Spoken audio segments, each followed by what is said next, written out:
Assalamualaikum warahmatullahi wabarakatuh, sahabat-sahabatku sekalian. Hari ini kita akan bicara tentang Sungai Purba. Saya beri judul pertemuan kita hari ini, Memahami Sungai Purba.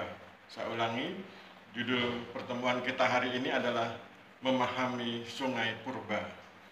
Ketika berkunjung ke Kalurahan Pucung, Kapanewon Giri Subo, Kabupaten Gunung Kidul, saya mendapat informasi dari Lurah Pucung tentang adanya Bengawan Solo Purba.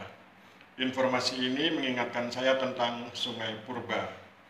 Muzakir Jainal, Muhammad Yanis, Umar Muhsin, dan Nasli Ismail pernah menulis artikel berjudul Investigasi Sungai Purba berdasarkan metode Electrical Resistivity Tomography di Banda Aceh yang dimuat dalam jurnal of Aceh Physics Society volume 6 nomor 1 tahun 2017 halaman 1 sampai dengan halaman 5. Muzakir Jainal dan kawan-kawan menyatakan bahwa pembentukan daratan pesisir sangat dipengaruhi oleh proses sedimentasi dari material hasil rombakan.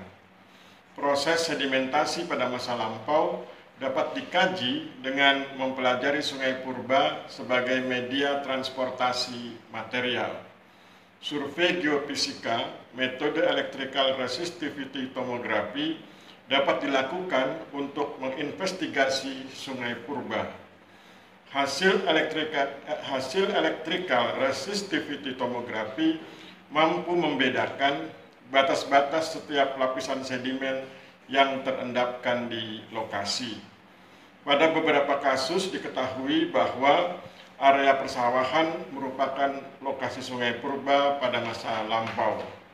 Biasanya pada foto citra satelit terlihat lokasi yang berupa area persawahan di sekitar pemukiman. Area persawahan memiliki topografi yang lebih rendah dari sekitarnya dan mempunyai bentuk seperti sungai. Pada lokasi persawahan tersebut kemudian diketahui sebagai lokasi terendapnya material paleochannel. Pada beberapa kasus diketahui adanya relasi antara objek arkeologi di pesisir pantai dengan keberadaan paleochannel. Hal ini disebabkan penduduk masa lampau gemar berada di sekitar aliran sungai.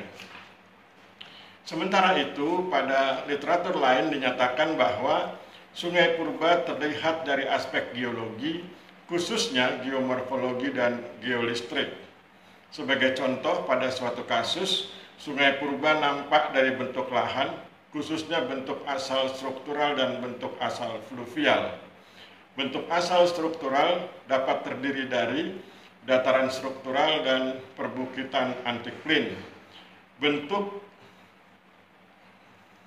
asal fluvial dapat berupa dataran aluvial, pola aliran subdendritik.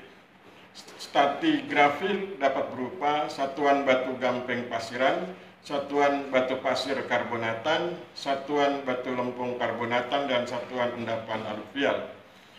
Kalau kemudian kita lanjutkan, maka diketahui bahwa lingkungan pengendapan berupa lingkungan laut dangkal.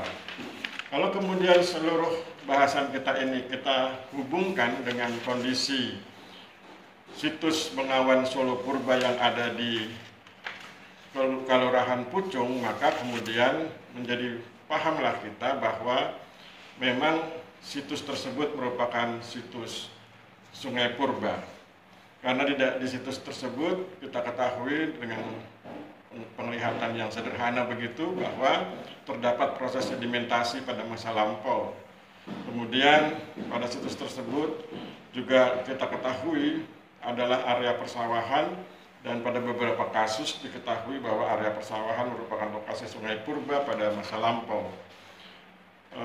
Hal ini kemudian kita pahami ketika area persawahan kita ketahui memiliki topografi yang lebih rendah dari sekitarnya dan mempunyai bentuk seperti sungai. Kemudian pada lokasi persawahan tersebut diketahui sebagai lokasi terendapnya material paleochannel. Bahkan kemudian kalau kemudian kita hubungkan dengan beberapa jurnal dikatakan bahwa pada beberapa kasus diketahui adanya relasi antara objek arkeologi di pesisir pantai dengan keberadaan Paleocene. Jadi kemudian kita nanti perlu lihat apakah ada objek-objek arkeologis di area yang dipahami oleh masyarakat sebagai situs Bengawan Solo Purba.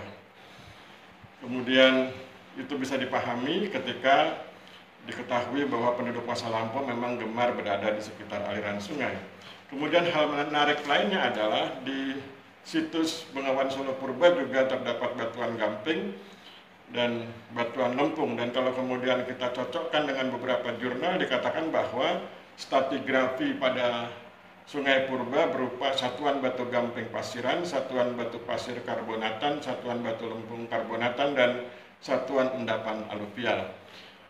Dengan demikian maka kita menjadi paham untuk sementara, tapi kita tentu harus melakukan kajian lebih detail dan perlu ada kajian dari berbagai perguruan tinggi untuk datang langsung ke lokasi situs Bengawan Solo Purba yang ada di Kelurahan Pucung, Kapanewon, Giri Subo, Kabupaten Gunung Kidul, untuk meyakinkan apakah memang itu merupakan situs Sungai Purba. Bila kemudian dinyatakan demikian, maka wilayah itu bisa digunakan sebagai wilayah edukasi untuk memperlihatkan kepada mereka yang sedang belajar atau kepada para mahasiswa tentang bagaimana terjadinya sedimentasi, bagaimana terjadinya proses pengendapan, bagaimana kemudian ada proses secara geologis, dan kemudian mungkin kalau nanti sudah dihubungkan dengan aspek-aspek arkeologi bisa dihubungkan dengan aspek masyarakat yang berkembang di wilayah situs Sungai Purba. Sampai ke demikian yang bisa saya sampaikan.